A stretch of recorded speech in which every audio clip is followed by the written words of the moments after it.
Hey, Jerry. How's it going? Thanks so much for joining. Oh, it's going quite well, and thank you very much for having me. I appreciate it. Look at you. You're right there and you're in your inner sanctum, I can tell. Yes, yes, in my bat cave of voiceover. Yes, that's right. That's That's, where the magic happens. it sure is. Yeah, I mean, because of COVID, this is mostly where my voice acting occurs. But Oh, yeah, that's so cool. So I'm assuming that's all DIY. You put that all together yourself? it sure is. I got myself a bunch of wooden panels, tall ones, about 7 feet tall, and put them all together to make like a pentagon shape. And Mhm. then I have this space here where you're talking to me from, which is an open space. And when I actually work, I made a curtain, which I can kind of show you a little bit like here. And I'll knock my camera over. Uh, this is a very thick soundproofing curtain that I pull in front of the entryway. Sorry about this. Sorry. And that keeps my area nice and sealed, soundproof. And yeah, I got a high-speed internet connection. I got a monitor right here, so Mhm. that I'm doing dubbing for like anime. I Mhm. can watch the footage on here, and yeah, that's pretty much how the magic happens. Wow, that's so cool.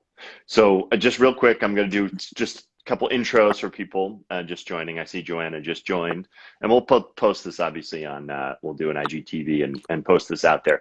But for anyone joining, UpCode is a comedy series about a brilliant doctor who has to decide whether he's going to commit medical Medical fraud fraud. in order to save his practice.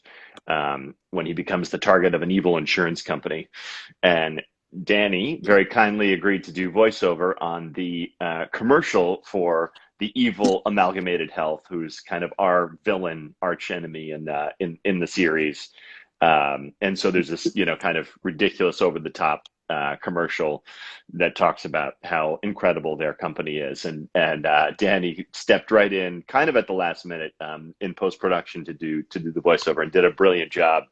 And as I got to learn more about Danny's career, I learned, number one, what awesome work you do, in addition to just what you did on Upcode, all the other amazing things you've done, and what an established, talented voiceover artist you are. And for me, as an actor as well as a creator, all of us who are actors, we all kind of like look, kind of jealously into the voiceover, industry. And by the way, everybody who knows us says, "Oh, you should do voiceover," as if it's just so easy, just like, "Oh, sure, I'll just start doing voiceover," not realizing it's one of the most hyper competitive things to break into.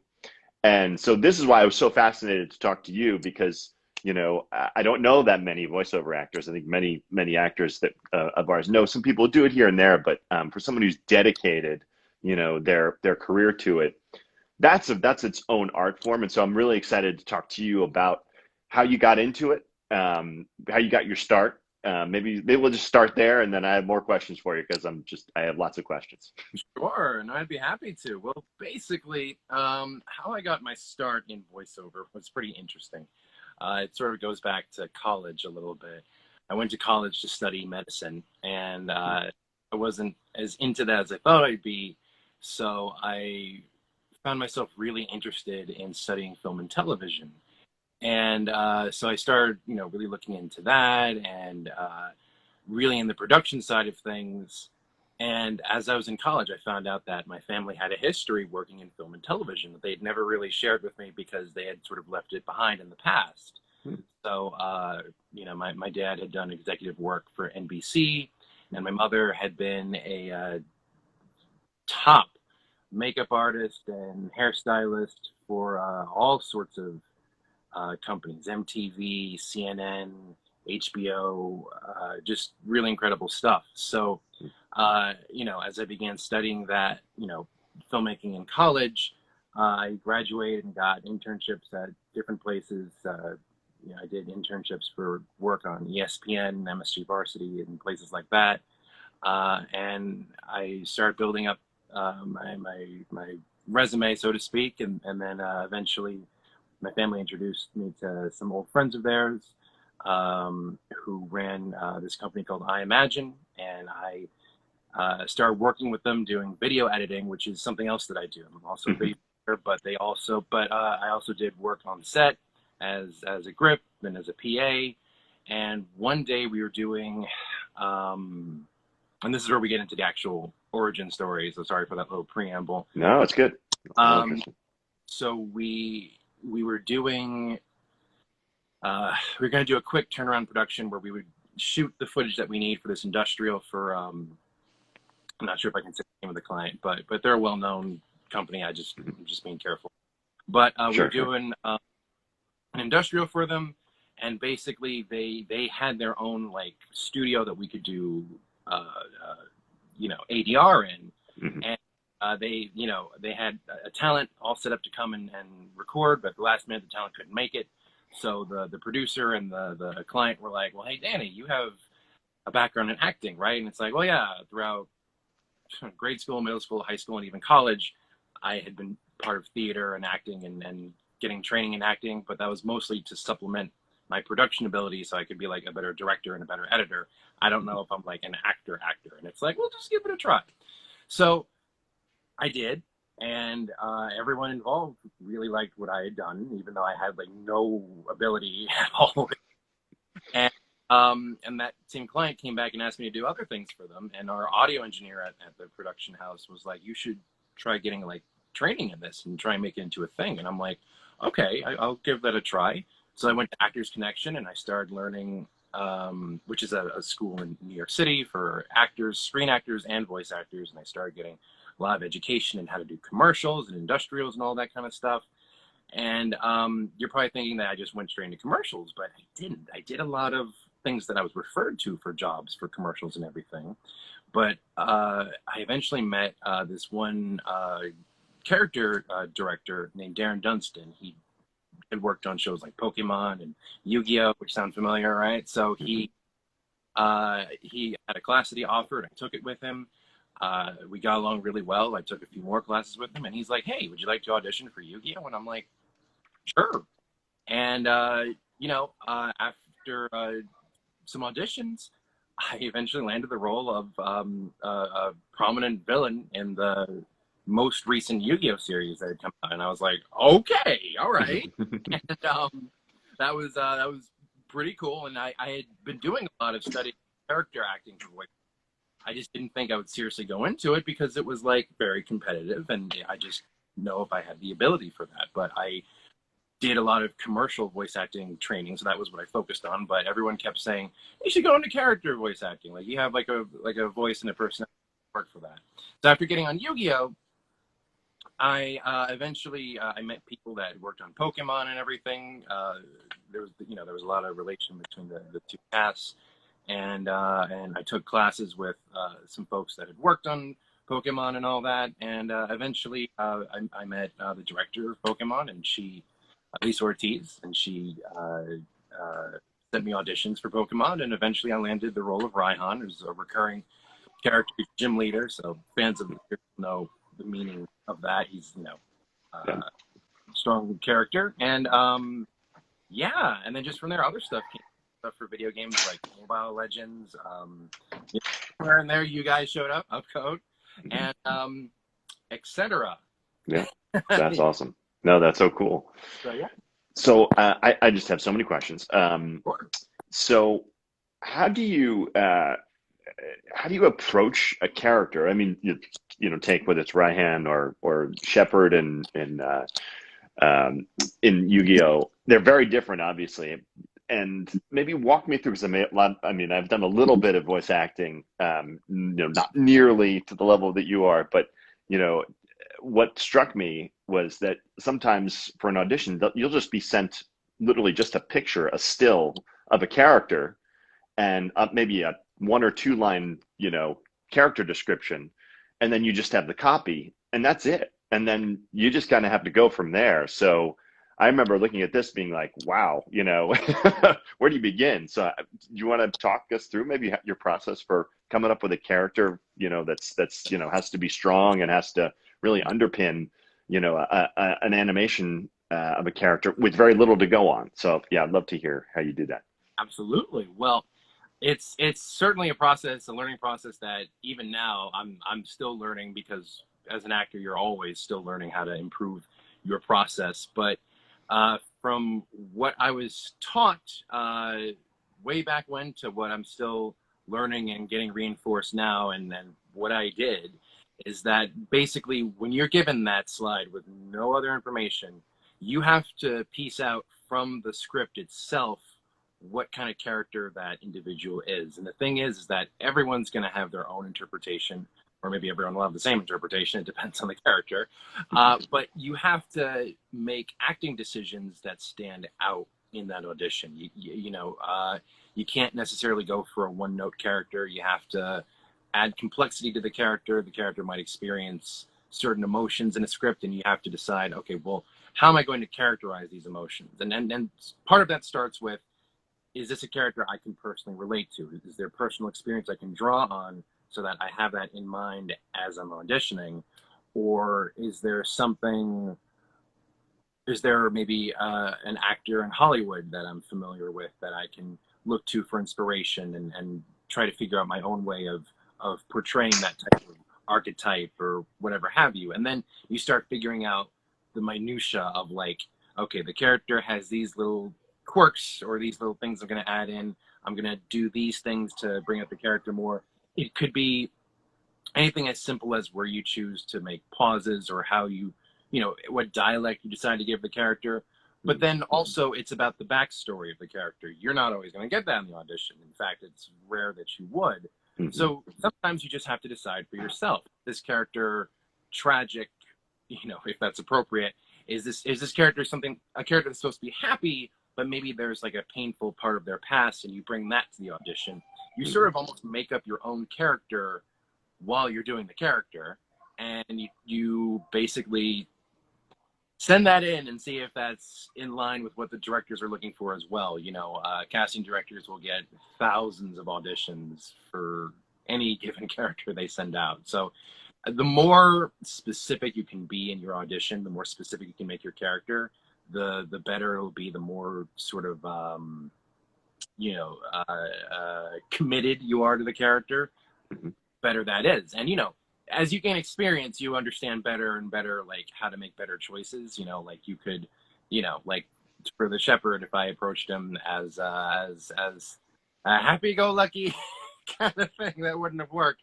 Right. But not that I would have done that, but just there's lots of different ways that you can come about that. So for the shepherd, I was inspired by those old spaghetti westerns. That was sort of the cadence that I chose for him. A lot of people like to point out that he looks like the Christian Bale Batman. Yeah, that sounds like the Christian Bale Batman. Yes.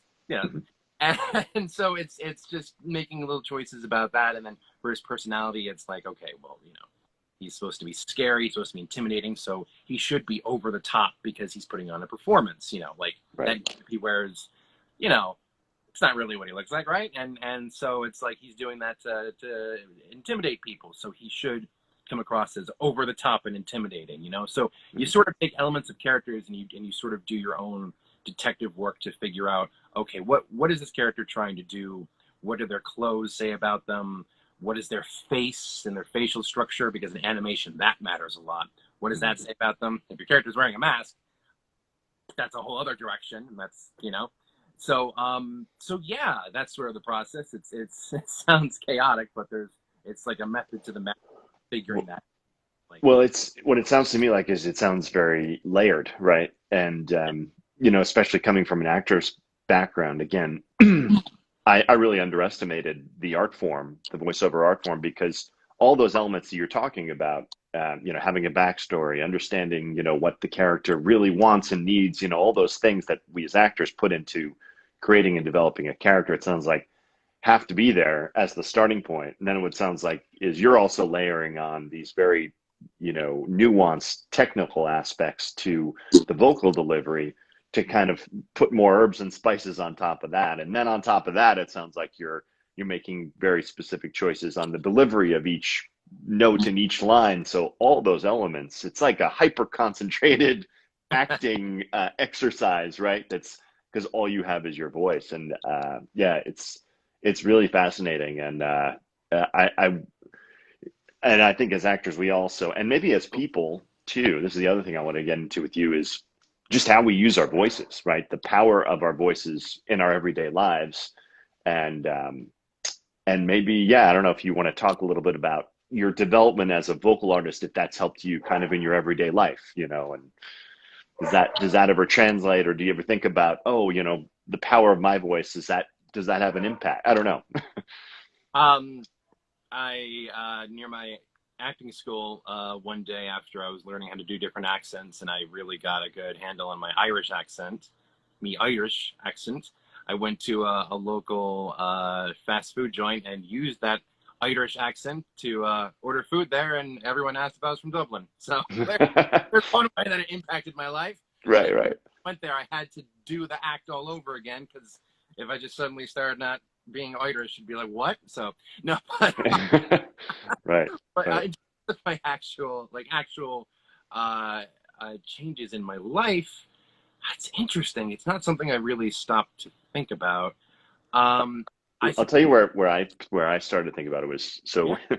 in a for a long time before I kind of jumped full time into acting and producing. I worked on Wall Street, and so one of the Oh, things I noticed was, you know, being on a trading floor, the difference, right, between your voice on the phone versus your everyday voice. You know, like you'd have these, you know, some hotshot trader who'd just kind of be like talking like this, and then he'd have hop on the phone and he'd have this very, very specific delivery because he knew that his whole career, right, kind of like yours, was all about how persuasive he could be because a trader almost never meets anybody in person. It's all about how much can I convince you in these few moments to buy or sell, right? And it's a hyper concentrated kind of exercise, a little bit like voiceover. And I don't know, it just sort of it struck me that a lot of these guys who were really really good at what they did on the phone on Wall Street, salesmen or whatever, they could really deliver that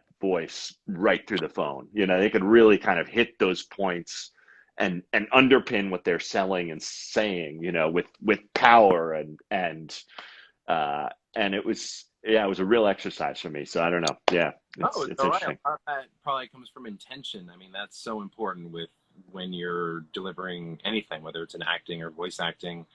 You know, and as you mentioned before, as an actor, you know, you'd felt that it wouldn't necessarily be easy to transition to voice acting. Yes and no. I mean, as an actor, you're already going to have a lot of the fundamentals that are brought to voice acting. You know, there's definitely folks that come into voice acting.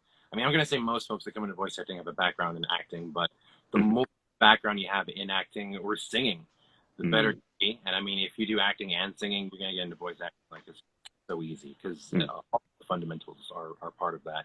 But to your point about places in life, you know, this is really funny, and this sort of goes in line with like why this is why I feel like this is something that I was always supposed to do anyway. Is that whole kind of, you know, the delivery of what you're saying and everything. I've always been cognizant of that long before I started studying voice acting. Um, Even just back in the days when I was doing theater work just as a kid and as a teenager and everything. And I would a lot of times, like for instance, throughout college, I took speech giving classes, and I remember my entire classes that I was a part of would always look forward to that I would give because I would just be crazy and over the top, but talking about serious stuff. And it would just I would always enjoy sort of the performance angle of it, you know, and with my family, after I was born, my mother started a um, a candy company called the Chocolate Dreamer, which also gave parties like chocolate and champagne parties, and she would give those for folks at Tribeca, um, for all sorts of big events happening in Manhattan and throughout New York. And ever since I was preteen, I would be helping at those events, waitering or interacting with clients, and I would know like what sort of tone to take with clients and all that kind of stuff. So part of that almost came from learning how to do business at a young age, or how to waiter and help people, and sort of just how to talk to them and all that kind of stuff, which in a funny way, by having all those sort of personal experiences with all different kinds of personalities, helps you to then have things to draw on for your acting and voice acting. Yes. It's so funny. It's like the more people you meet, the more experiences you have, the more you can draw on for acting. Acting is such a funny thing where if you're trying too hard to act, it's bad. But if you don't put any life into it, it sounds dead.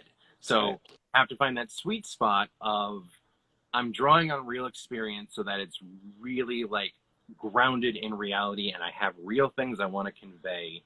And so finding that sweet spot of I'm being real and I'm really feeling these things, that's where it is. And that mostly comes from life experience. You can fake it to some extent if you haven't had the experience, but there's always something you have to draw on, something that's correlated to that. And so, you know, having those situations where you're like, well, I should interact with these people in one way, or I should have a certain tone of voice when I'm talking to this client, or, you know, if there's a big movie star that showed up at one of my mom's events when I was a teenager, it's like, okay, I can't like talk to them the way I talk to everybody else, but at the same time, I am going to kind of just be sort of chill and then just talk. Right. But, you know, finding those different ways and then being able to draw on those ways that you talk and interact with people. So it's almost like a cycle, a circle, you know? Yeah, totally. No, it's true. It's such a balance. And I had a great acting teacher who would tell me that like it's kind of some of what you're saying. His thing was we're different people to different people, right? Yes. And we kind of put on those, you know, we put on a bit of a different mask depending on who we're talking to, right? And all those things are exactly what we draw on when we act, right? Yeah. And then do you have, if you were going to give advice to folks who want to get into voice acting, to voiceover work, where would you say is a good place to start? So for anyone that's interested in wanting to start voice acting, there is a lot of really good material you can start looking at on YouTube if you don't have a lot of funds to begin taking professional classes. But obviously the best place I'd say is to just start taking classes at local acting schools that you have. But the thing that's really great right now is that because of COVID, a lot of acting schools that would be on the coast, New York and California, are now actually offering like virtual classes that you can take through Zoom or Skype or, you know, any of those other camera meeting apps. And you can actually go and look into those classes and take classes with top talent, including people that are working right now that are just wanting to teach. So that's a really great way. The YouTube angle, there's a lot of great people that you can start watching YouTube videos from, and I wish I had their names off the top of my head, but I don't. That's okay. But I'm going to say that, you know, sort of the cheap, fast way of knowing who is good on YouTube is to see how many views they've gotten. And the more views they have, the more people have probably gone back to rewatch it because it gave them good advice. But, you know, the thing about the YouTube angle is that you want to be careful because it's not like with classes where, to a large extent, the people teaching the classes are vetted.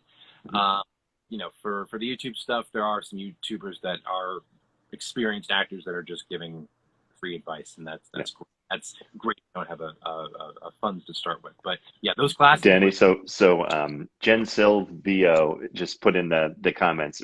Brizzy voices, Crispin Freeman. Is that one? Yes, that is one. That's fantastic. she just said, "LOL, I got you." she's got our back. She's a good friend. Yeah, no, that's yes, that's a fantastic example by Crispin Freeman. He's a super established, well-known character voice actor, and yeah, that's a class. I don't know all the details of when he's offering that, but Breezy Voices, yeah, look into that and sign up for that. That's Actors Connection. You can look that up. Just Paul Liberty, he's one of the main coaches that taught me, and yeah, you know, and Darren Dunstan for the East Coast as well. He teaches classes. So through Actors Connection. So yeah, those would be the ways that I'd say to start getting into it, you know. And if anyone's wondering, oh, should I buy a mic? honestly, you can start by getting a less expensive USB mic just to start playing with your voice and figuring out how you sound and how to approach the mic and how to build good mic technique. You don't want to blow a ton of money just yet on something that you're still sort of exploring and trying to find out where you fit in with it and all that kind of stuff. And, you want to learn so that you can get enough experience to decide, do I want, you know, do I want a shotgun mic or do I want a regular cardioid mic? I mean, it's I say regular because that's what I use, but yeah, so that would be my advice. Yeah, no, it makes sense. And Jen also put in the chat, Steve Bloom also gives free webinars as well. So shout out to Steve Bloom as well. Yeah, you're actually here on Instagram. He commercializes them at least here on Instagram. So yeah. Cool.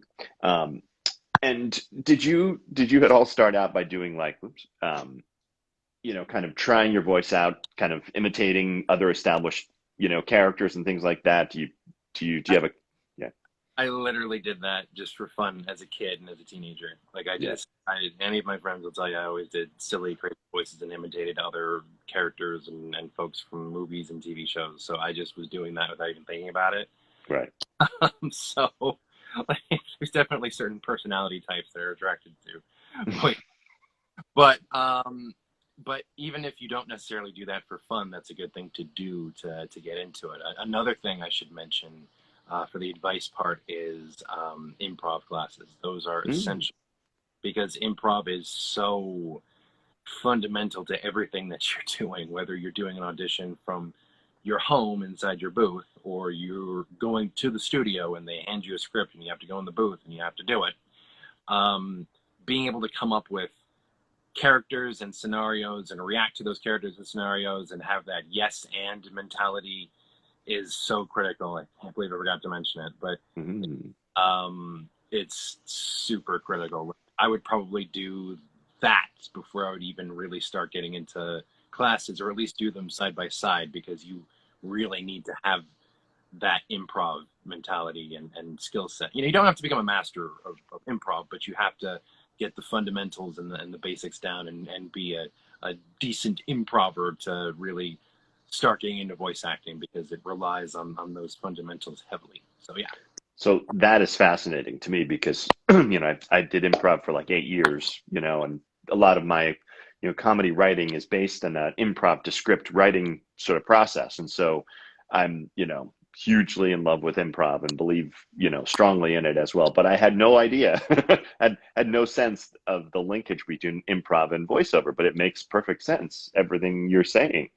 So that's so fascinating to me that you actually use kind of those improv tenets as your, kind of, talk to me a little bit more about that. Do you use it to kind of deepen your character, to deepen your reactions? Is that kind of how you use it? That's exactly it. For the reactions, a lot of it is that when you're in the booth, I mean, look, there's nothing in here.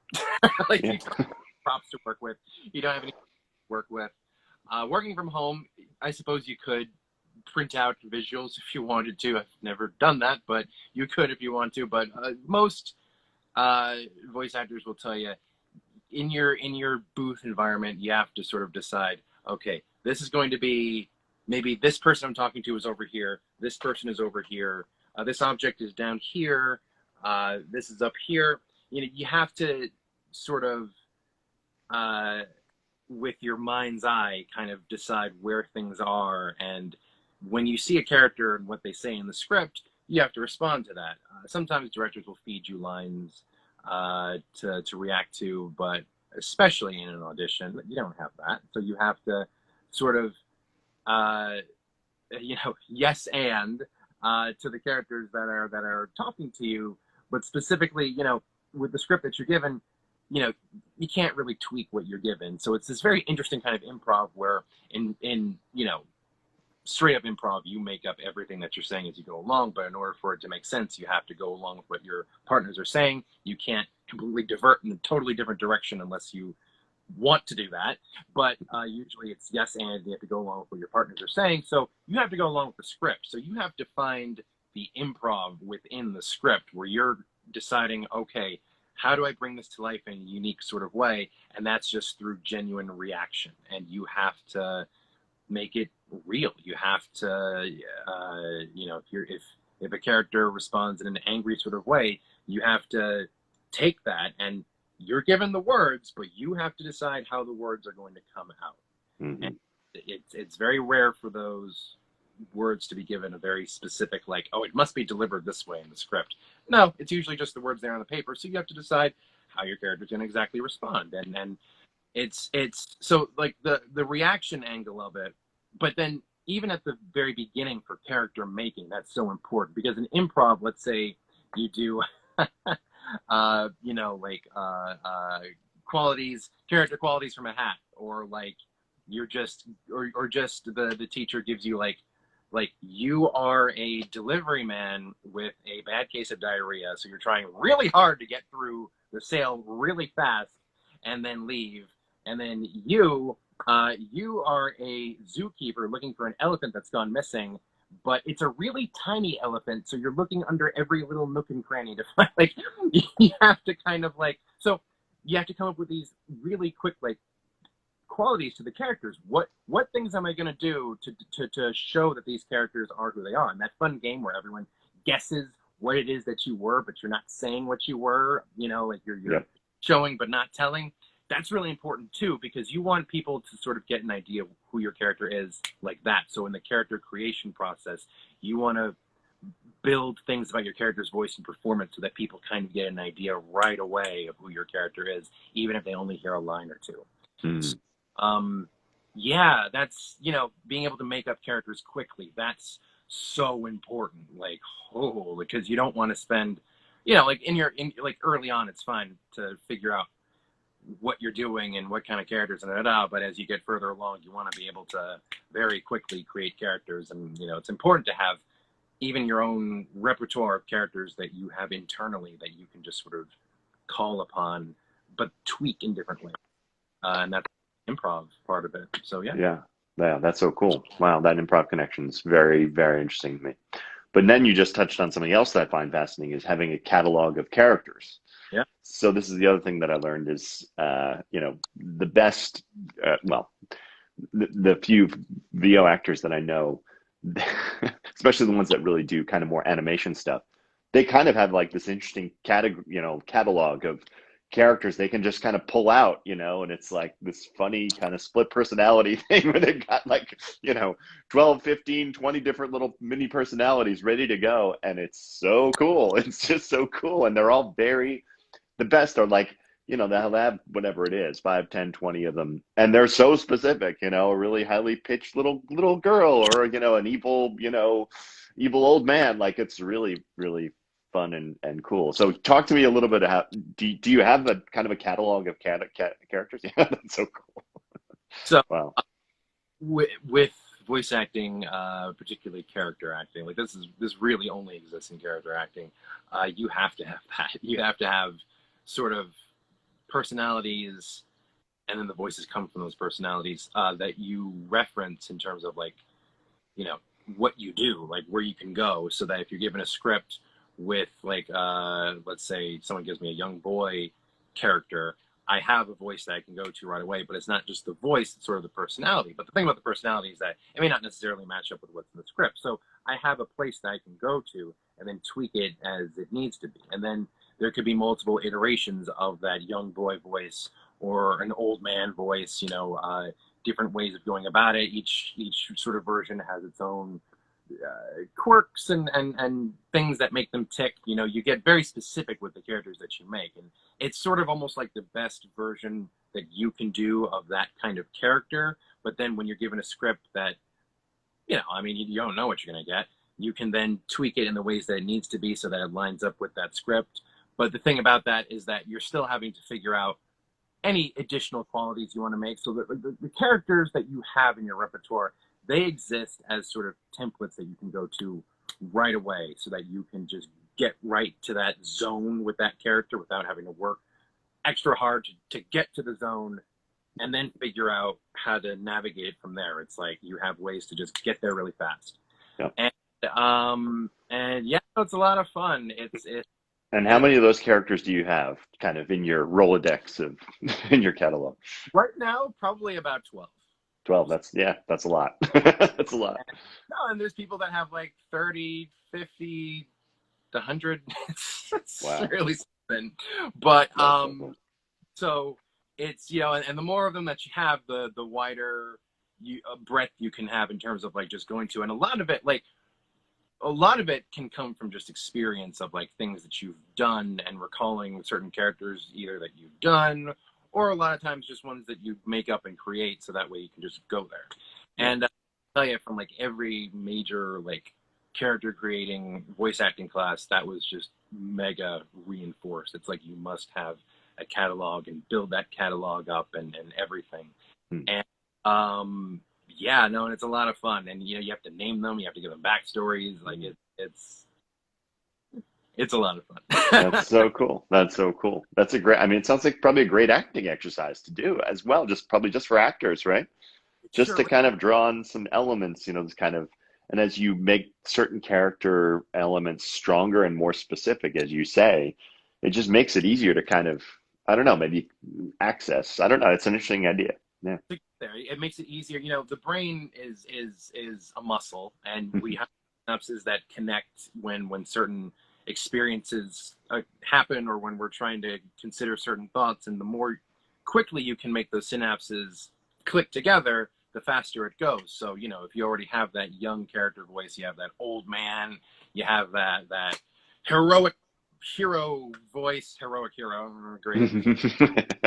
Yeah, like the more you have those kind of voices and characters, the faster it is to get there, and then the more you can actually play then, because then you don't so hard to come up with, you know, like the genre of the voice. You know, it's sort of like now I can play with this and then turn it around a bit and everything. So it's very cool.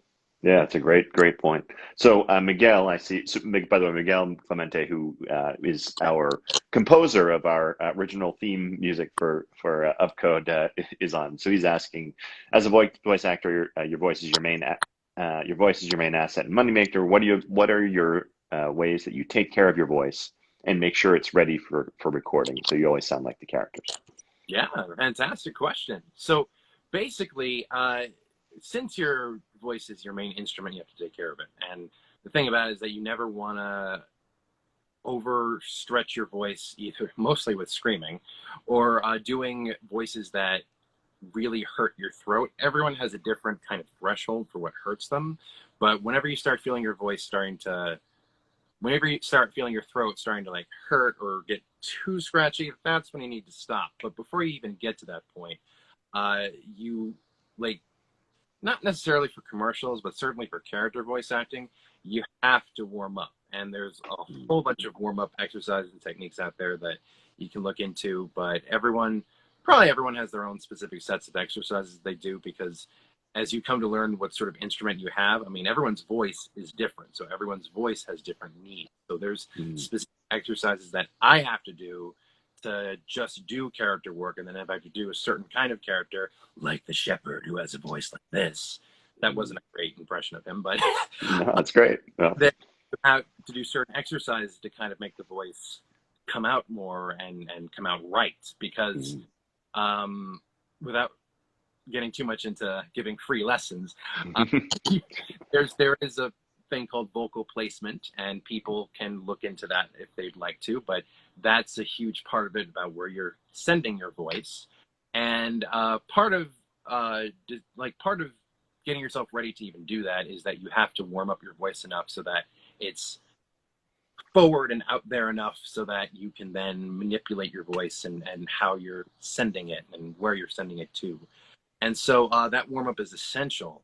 And the thing about it is that after you do, you know, I'm going to say mostly character work, because commercial work is interesting. Commercial work kind of nowadays really demands that you're just being yourself. So commercial work would want me to be talking how I'm talking right now to you. So there isn't really a need for it, but everyone's different. Some people do warm up for commercials, so I can't say that they don't, but certainly universally for character work, you must warm up for it. And then when you're done, and most people don't know this, you have to do those same exercises again to come down from it, specifically for your throat. This is so fascinating. This is something that I learned a few months back. Didn't know, but when you're doing voice work, especially ones that's hard on your throat, you have to do those same exercises to stretch out your throat, because you've been compressing or manipulating stuff a lot while you were doing the character work. And then when you come down from it, you have to do those same exercises that were stretching out your throat and your lungs, so that way you come down, it can be nice and good again, and then you don't talk for like a while. Right. No, that's fascinating. Yeah, because whenever I've done dialect work or character, stronger character work that required a vocal affectation, it is funny because you would find that you're just like your throat is really tight, or like you're sometimes you carry more tension in certain parts of your neck because you're trying to, like you said, you're trying to push your voice in a certain direction, and so you tend to tense up, and so that idea of then relaxing and coming out of it is such a great thing that I definitely never thought of. That's a great idea. And one element to the preparation before and after voiceover work is it's not just that you're doing vocal exercises, but you're also doing stretches with your body too, because your whole body is in play when you're doing voiceover work. It's a lot of people do think that it's all just sort of in your head, and it's not. There's really a lot of physicality to it. So stretches for your whole body are a part of it too, and the whole body stretches are a part of coming down from it too, because like you just mentioned, part of the vocal placement thing does involve specific ways in which you position your body to get those certain sounds out of you and whatnot. So right. just it's a form of exercise. It's a physical acting form in its own way too. When the people that are best at it, anyway, it's like that. So yeah. All right, and we're going to come down towards the end soon, but I'm going to squeeze in one or two more questions because this has been awesome, and I've been fascinated in everything you're talking about. So, so thank you for the generosity of your knowledge. How physical are you in the booth? How much, if you're doing a more physical scene, like especially in character work, a chase scene or something, how physical are you physicalizing? So when I'm doing really big, crazy characters like the ones in Pokemon Yu-Gi-Oh, extremely. I'm literally doing exactly what the character is physically doing on screen. And because it's anime dubbing work, so the animation is already there, Yep. I'm just basically copying what they're doing, because you can hear the movement. It's hard to explain this, but it's not that you can hear my sleeves rustling as I do it, but you can hear the physicality in my voice of the movement that I'm doing. If you watch the episodes of Pokemon where Raihan is battling and making all these gestures, and it's funny because in Yu-Gi-Oh, the Shepherd's very gestury too. You hear their voices kind of have these aspects to them, like, and attack, like that. Right. And that's because I'm doing the actual motion so that you hear the effort sound in their voices. It's happening, and you can't really, you could fake it, but it's not going to sound natural. So the more physical you can do it, the more it's going to sound real. Then, for auditioning, it was funny. For a while, for like more serious shows that I'd auditioned for, I was not being as physical because I'm like, how far do they want me to go? And da-da-da. And see, you're always learning. So I just learned very recently, no, go super physical like that. It's okay. Like, if they like what you're putting out there, they'll tell you to bring it down. And that's a very important thing about voice acting that I needed to be reminded of, which is just that you can go too far. That's okay, because you can always be brought back down. So, so yeah, the more physical you can be, and that includes even in just stuff that's supposed to be more like filmic, like animation. That's more like, I'll give you a great example. I'm sure lots of people are somewhat familiar with like Batman the Animated Series, right? It's an Emmy Award-winning show, right? So like everyone was super physical with the way they were approaching their characters in that show. You had people that were, and in that case, they had to either follow the storyboards or the script, some sort of visual cue or direction to do the physicality, but they had to make the characters sound real, and that's a whole body process. So yeah, in the booth, I I'm very physical, and it's sort of like, even for things that are more understated, it's being physical with that too, because even in understated things, like we know, in acting, especially in TV acting, your character is always doing something. Your character is never standing still and monologuing, and if they are, that's not a typical scene.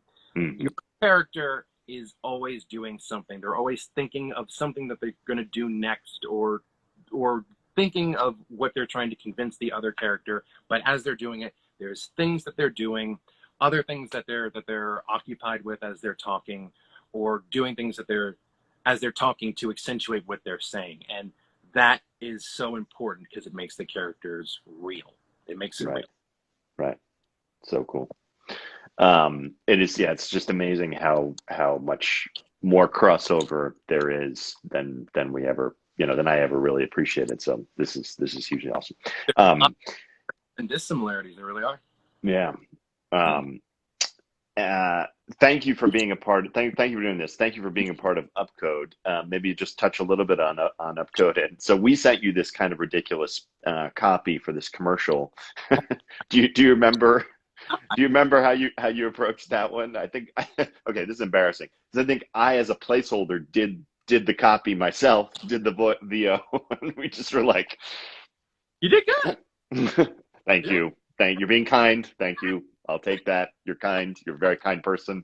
But no, so it's, yeah. How much were you like, okay, I just have to kind of follow what was given versus, yeah, how did you kind of bring, because that's sort of a commercial copy, but it's a mock commercial, so that there's some layers in there. I'm wondering if you remember how you approached that. Yeah, well, for you and I mean, it's so funny. I mean, firstly, I don't know if you remember, but I was suffering a blackout that day. Oh gosh, yeah. Yeah. Oh, yeah. I had no electricity, so I had to use a generator to power my booth. Yeah, I know. So, well, physicality thrown in there. But I had to get myself up and running.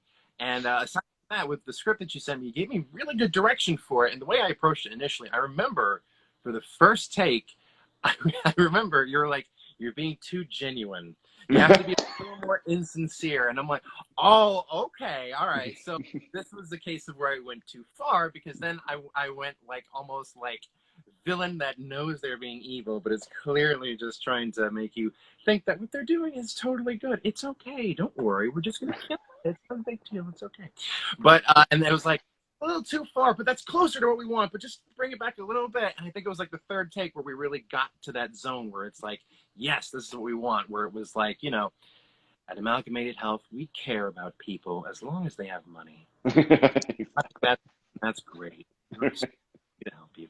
So like it's fun that place, and that's exactly the process for anything, especially character acting, but even commercial acting, where it's just sort of like finding that sweet spot, because you can start out too under, but you kind of always want to go too far and then bring it back. But it's finding that place, and just the process for me was just like, yeah, I'm gonna initially it was like, I'm gonna go for that commercial copy and find ways to make it seem a little insincere, and then it's like, okay, I'm going to be totally insincere, so I went for more character acting, and then just found that sweet spot of like being a character who's doing a commercial. Yeah. Not easy. Yeah, not easy. Oh man, Danny, thank you so much. This has been so interesting, cool, fun, and helpful too, and enlightening. So thanks for being part of UPCODE. Thanks for doing this and being so generous. And yeah, more to follow on UPCODE. Please, everyone, make sure to follow Danny on Instagram. We'll put his handle in the chat. Follow him on Twitter. He's awesome on Twitter too. And look out, everyone, watch Pokemon. Look out for Raihan and Yu-Gi-Oh. Look out for the Shepherd character, which he plays brilliantly. And I'm sure many more things to come. So thanks again, man. Oh, Jerry, thank you. And thank you for having me be a part of this. I really appreciate it. Thank you. All right. Take care, man. Have a great day. You too. Bye-bye. Bye.